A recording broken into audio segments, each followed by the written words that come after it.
आज हम सामाजिक तौर पर, राजनीतिक तौर पर गुलाम हैं। अगर हमें ये आजादी लेनी है तो बाबा साहब की प्रतिमा को वहीं पर लगवाना है। और साथियों, मैं स्पष्ट कहता हूं, आपने देखा है 1967 में बाबा साहब की जो स्टैचू लगी थी, जिस संघर्ष से लगी थी, जितनी कुर्बानियों से लगी थी, जितने लंबे समय से लगी थी, उसी संकल्प को लेकर के हम चलेंगे तो बाबा साहब की स्टैचू को कोई लगाने से रोकने वाला नहीं। और अच्छी श्रद्धांजलि बाबा साहब की यही होगी। जय भीम, जय भारत।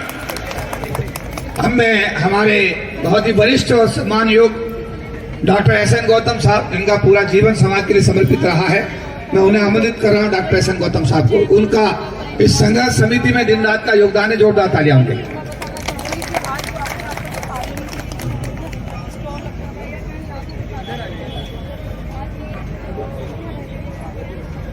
साथियों, जय भीम। बाबा साहब डॉक्टर अंबेडकर के इस महापरिनिर्वाण दिवस पर आप सब लोगों का यहां उपस्थित होने पर अभिनंदन करता हूं, स्वागत करता हूं। और जहां तक हम महसूस कर रहे हैं मंच पर बैठे या आप सभी लोग कि बाबा साहब की गरिमा को गिराने का काम जो सरकार ने किया है, जो सरकार ने अपनी मानसिकता बताई है, यह सरकार के प्राइम मिनिस्टर के साथ उचित नहीं है। पहले दिन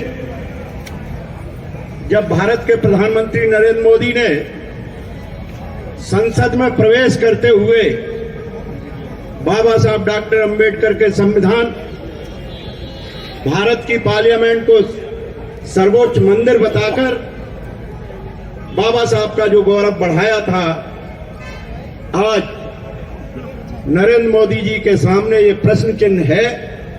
और हम इस बात को महसूस करते हैं कि नरेंद्र भाई, तुमने ये अच्छा काम नहीं किया है।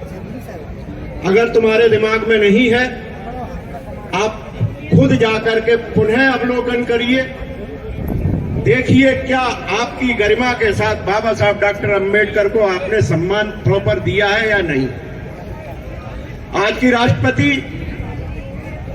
से भी मैं ये कहना चाहूंगा, आप देश की प्रथम नागरिक हैं। यहां तक पहुंचने में बाबा साहब डॉक्टर अंबेडकर के जीवन का बड़ा अथक प्रयत्न रहा है। भारत के उस संविधान ने आपको इस पद तक पहुंचाया है। आपके रहते हुए अगर भारत के इस महान सपूत का अपमान अगर होता है, जन जन ये कहता है कि कहीं न कहीं गरिमा को गिराया गया है, आप कैसे राष्ट्रपति हैं? आपने इस पर संज्ञान क्यों नहीं लिया? राजनीति में बैठे नेताओं का चरित्र जो भी है, उस पर मैं कुछ नहीं कहना चाहता। मैं आपके और अपने चरित्र पर जरूर कहना चाहता हूं। मैं देश के हर उस व्यक्ति को आगाह कर देना चाहता हूं, हर उस व्यक्ति को, चाहे वो न्यायाधीश हो, चाहे राष्ट्रपति हो, चाहे कोई राजनेता हो, अगर देश का संविधान गिरा, संविधान की गरिमा घटी, देश में अगर संविधान को कमजोर किया गया, तो आप देख लीजिए, आपके सामने उदाहरण है। बांग्लादेश में जब संविधान के ऊपर मुसीबत आई तो बांग्लादेश जलने लगा। पाकिस्तान में जब संविधान के ऊपर आंच आई तो पाकिस्तान जलने लगा, अफगानिस्तान जलने लगा।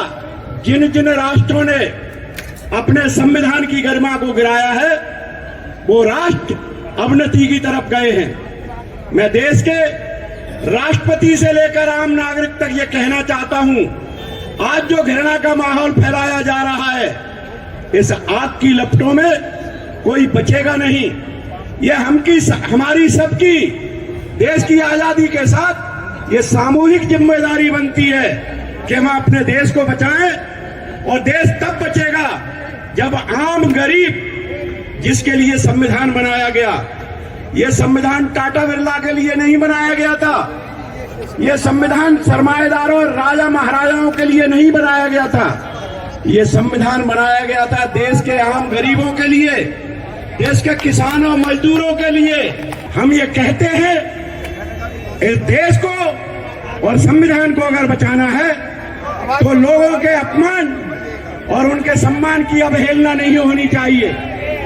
अगर उनकी अवहेलना होती है,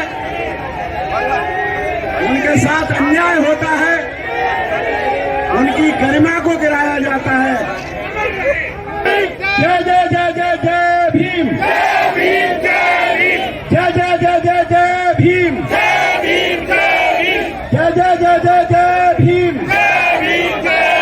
इसलिए हमारा कहना है, अछूत सब इकट्ठे हो जाओ, और अछूत जब इकट्ठे होंगे, रोटी बेटी आपस में करेंगे, तब एक दूसरे के साथ विश्वास बनेगा।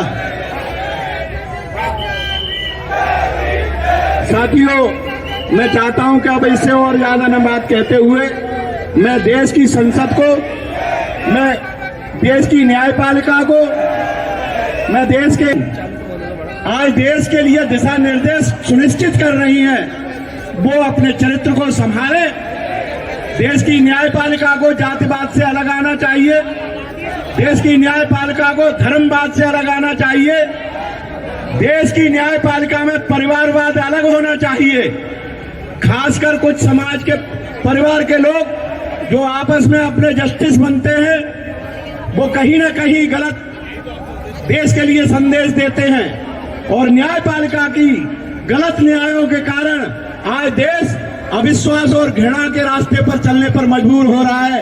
इसलिए मैं चाहता हूं कि इस पवित्र संसद के स्थान से देश की न्यायपालिका को ये मैसेज जाए, SC, ST, OBC, माइनॉरिटी और गरीबों के बच्चों को भी सुप्रीम कोर्ट और हाई कोर्ट में न्यायाधीश बनाया जाए। उनको जाति और धर्म के नाम से नहीं, परंपरा के आधार पर उन्हें प्रतिनिधित्व उसी तरह मिले जैसे लोकसभा और विधानसभाओं में मिलता है। आज और ज्यादा बात न कहते हुए मैं एक संकल्प याद दिलाता हूं कि आप एकजुट हो जाइए। देश की सत्ता और देश का संविधान बच जाएगा और हम उसे लागू कर पाएंगे। जय भीम, नमो बुद्धा। साथियों, सभी लोग स्थान ले लें, श्रद्धांजलि कर लें प्लीज। शांति प्रिय तरीके से अपनी आवाज को हम रखेंगे। वरिष्ठ IPS अधिकारी अभी आए थे, उन्होंने कहा था वॉल्यूम ज्यादा हो रहा है, उससे जो है लोकसभा में डिस्टरबेंस हो रही है, तो हमने कहा है कि हमारा वॉल्यूम जो है वो थोड़ा कम कर दो, जिससे डिस्टरबेंस ना हो। हम अपनी बात भी सरकार तक पहुंचा दें और हमारे समाज की भावना भी सरकार समझ ले। और हमारे बाबा साहब अम्बेडकर की स्टैच्यू को हम IPS महोदय आपसे निवेदन करते हैं कि अगर सरकार हमें आश्वस्त कर दे कि जहां बाबा साहब अम्बेडकर की मूर्ति 2 अप्रैल 1967 को लगाई गई थी, अगर वो मूर्ति वहां लग जाए तो हम तो अभी उठ के चल देंगे यहाँ से। हमारा कोई आंदोलन नहीं है, हमारा कोई आंदोलन नहीं है, हम तो सिर्फ बाबा साहब अम्बेडकर की स्टैच्यू लगवाने के लिए आए हैं।